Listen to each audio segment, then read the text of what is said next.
Smaller aircraft, called Scouts in World War I, were designed to attack these reconnaissance planes. Essential to this mission was the use of forward-firing machine guns, first added to Scout planes in 1915. For the first time, you can use the airplane as a platform. You point your airplane at your target and fire. And so it's far more accurate than trying to fire to the side or behind or that sort of thing. The enemy soon sent up their own Scout planes to protect the reconnaissance aircraft. And by the winter of 1915, dogfights became a fixture in the skies of World War I.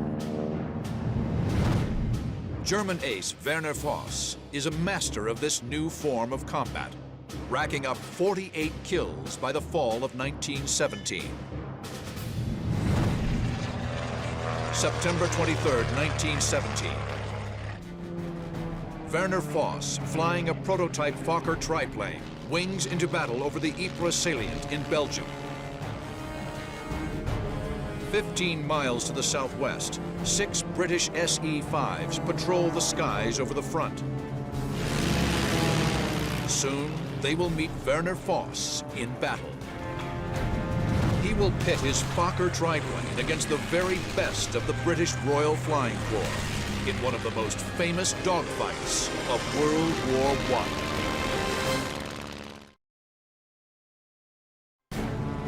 September 23, 1917.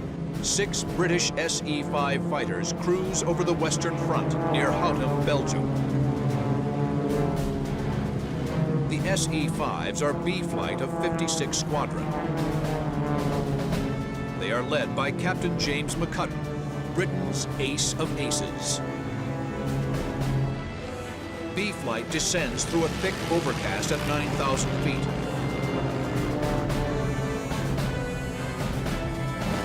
Below the clouds, unseasonably warm, humid air whips through their open cockpits. They were looking for either fighter aircraft from the opposing side or to find an observation aircraft that was trying to take pictures on their side. Flak bursts menacingly around them. The first anti-aircraft guns were nothing but field artillery, modified to fire vertically. McCudden quickly spots a German DFW, a 2-seat reconnaissance aircraft. The German is below B Flight and directly in front. McCudden pitches over into a dive to make a lightning-quick attack run. At 50 yards, he opens fire with a Lewis machine gun mounted on the top wing.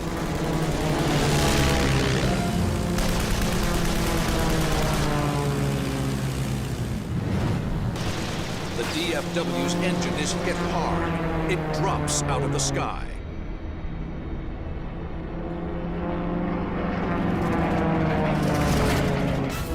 But as B Flight pulls up, McCudden spots something in the distance.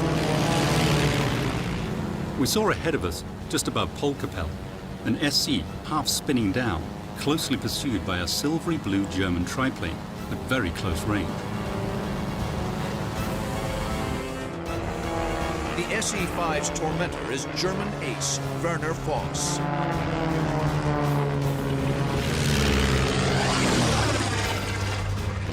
He fires a burst into the British plane.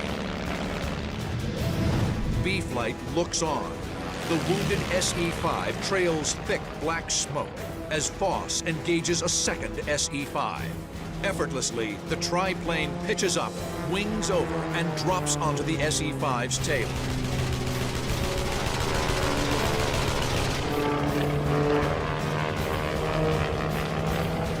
With 56 Squadron looking on from above, the triplane has made quick work of 2 SE-5s.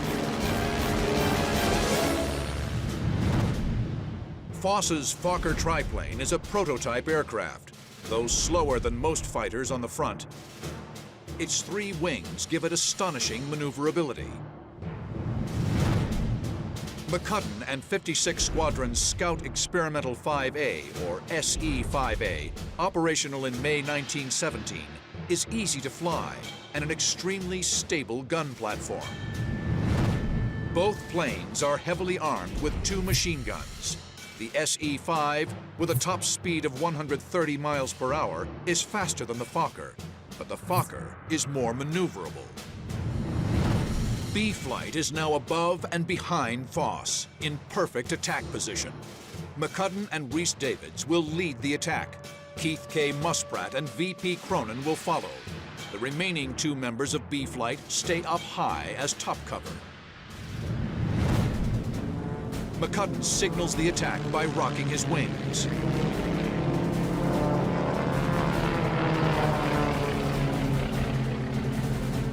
And it was at that point that one of the epic dogfights of World War I began. Down we dived at colossal speed. I went to the right, Rhys-Davids to the left, and we got behind the German triplane together. Confident of an easy kill, McCudden and Rhys-Davids open up. But Voss is anything but an easy target. He's been trained in the Dick de Bolke, the first codified air combat tactics, laid down in 1916 by German ace Oswald Bolke. Rule 5 states you should always turn into your enemy's attack and put him on the defensive. Voss will boot hard right rudder and spin his machine around 180 degrees. The bizarre maneuver takes advantage of the triplane's stunning agility. The German pilot saw us and turned in a most disconcertingly quick manner. Not a climbing nor Immelmann turn, but a sort of flat half spin.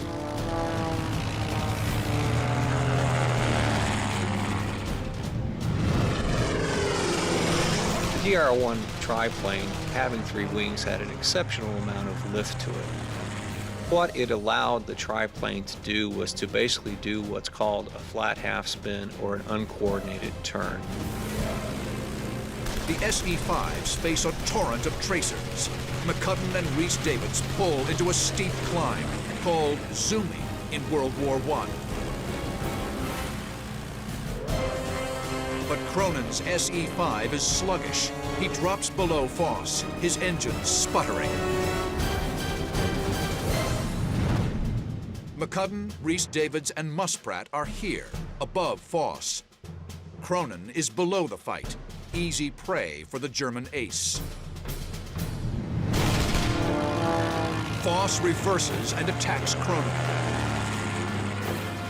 Cronin's sputtering engine coughs to life. He now turns directly into Voss and opens fire at 300 feet. Voss breaks off his attack, but he's not running away, even if it's 4 against 1. Cronin takes on a role in the battle at this point, not unlike a matador. He is deciding to stay in the fight and to stay ahead of Voss and to act as a distraction. Cronin is thrown from side to side within the open cockpit. I don't know how many times I got in a burst head on, then dived in under him while all the while he was drilling at and into me.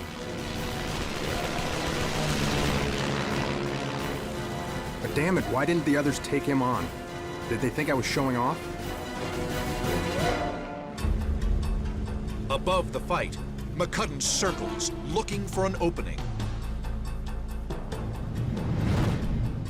McCudden will wait for Voss to expose his 6 o'clock, then dive in and attack. Voss turns after Cronin. McCudden pitches down. He opens up with his Vickers machine gun.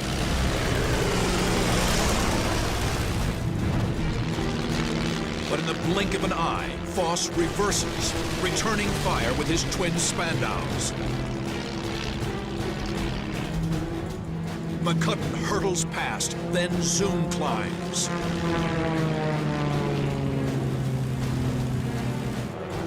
Voss maneuvers bravely in spite of the odds. In a group combat like that, when it's 1 against 4, the best place to be is in the middle of everybody else. because they're circling around you trying to maneuver, but they have to be careful, A, they don't shoot each other, or B, they don't crash into each other. But McCudden is determined. He again noses over.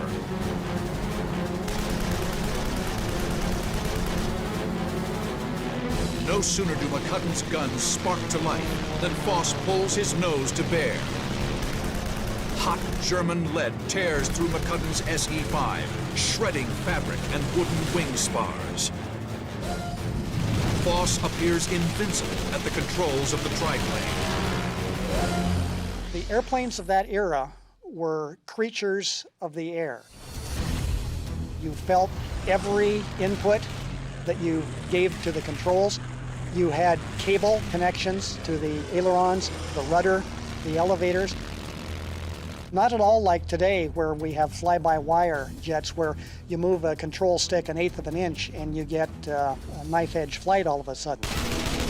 Voss's mastery of his machine finally catches up to VP Cronin. His SE-5 has taken severe damage. He finally got too close to me, and I resorted in desperation to the old method of shaking a pursuing machine. He puts his aircraft into something that looks like a spin, almost as if he's either been incapacitated or the aircraft has been somehow disabled. After a couple of revolutions, it appears that Voss actually buys it and lets him fly away.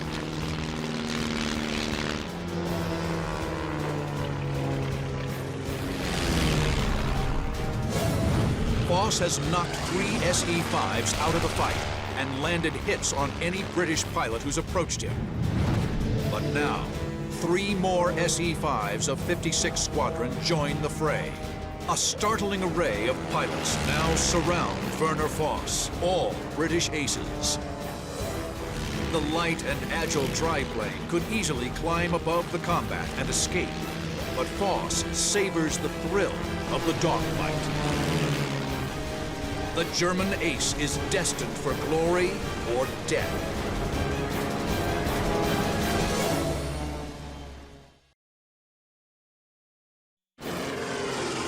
September 23rd, 1917. In the midst of a wild melee, famed German ace Werner Voss holds his own against no less than 6 top British aces. Voss savors the combat, superbly demonstrating the lethal effectiveness of his prototype Fokker triplane.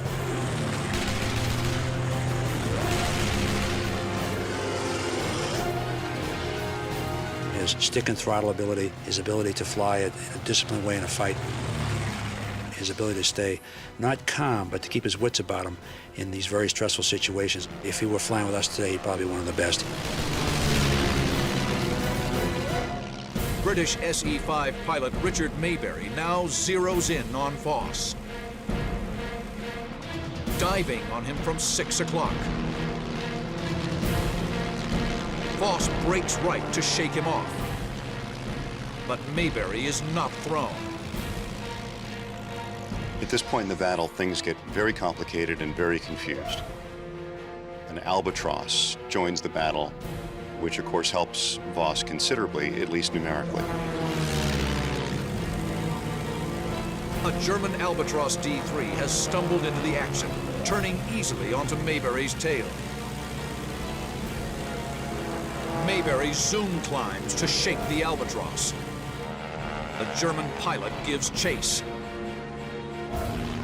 But even worse, Voss latches on as well. Flying nearby, James McCudden and Arthur Rhys-Davids move in behind the Germans.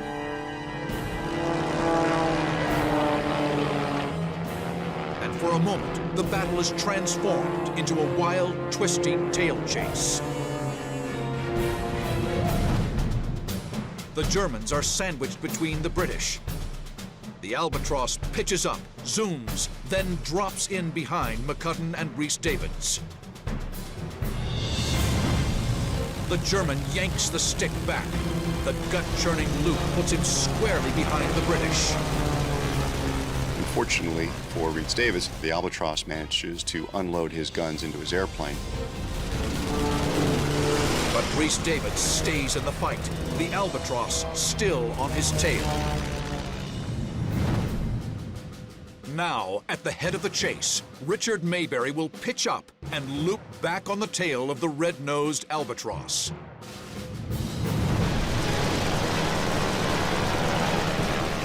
Mayberry yanks the stick back, throwing his SE-5 into a dizzying acrobatic maneuver. He fires from point-blank range. The wounded albatross plummets. Voss is alone once again. He zooms, distancing himself from the slower climbing SE-5s.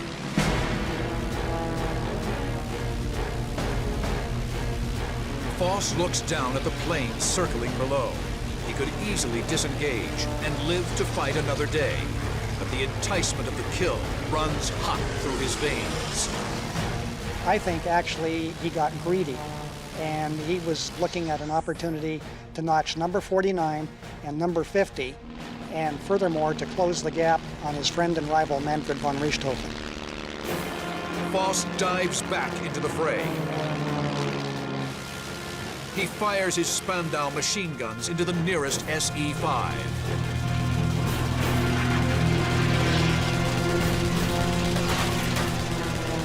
Its engine pummeled. The British pilot dives out of the fight. The dogfight rages above no man's land. Voss handles the triplane superbly, pumping rounds into each of the attacking SE-5s. But it isn't enough. The thing that's unfortunate for Voss is that he never really put enough planes out of commission to gain any sort of advantage. All the bullets he put into all those planes, he never drew a drop of blood from any of those opponents. To the British, Voss seems invulnerable. The triplane was still circling round in the midst of 6 SEs who were all firing at it as opportunity offered. And at one time I noted the triplane in the apex of a cone of tracer bullets from at least 5 machines simultaneously, and each machine had 2 guns.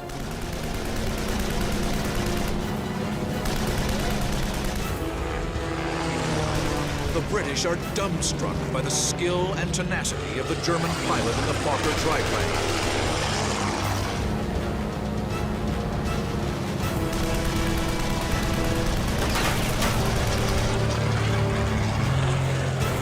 But Werner Voss's luck is about to run out.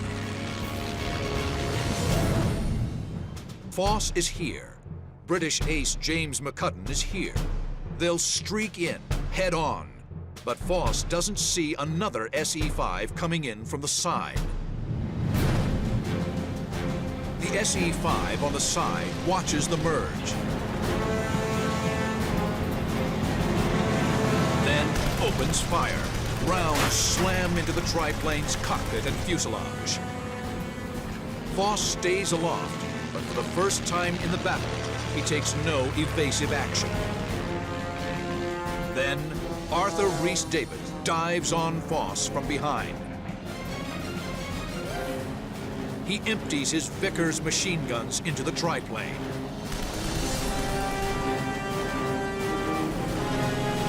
Voss does little to avoid the deadly arc of bullets. Given how much he straightened up and how the ferociousness of his maneuvering had abated, that he was wounded, and he was probably starting to have some difficulty maintaining consciousness. Rhys Davids fires another burst into the triplane, then pulls up.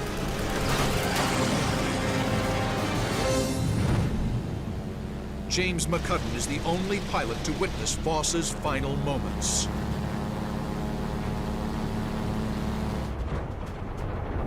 When I next saw him, he was very low. I saw him go into a fairly steep dive, and so I continued to watch. And then saw the triplane hit the ground and disappear into 1,000 fragments. For it seemed to me that it literally went to powder. After 10 minutes of ferocious combat, Werner Voss is dead at age 20. The German ace shot holes through every plane that attacked him, but incredibly, all returned to base.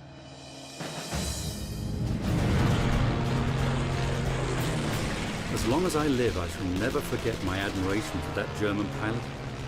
His flying was wonderful, his courage magnificent, and in my opinion, he is the bravest German airman who it has been my privilege to see fight.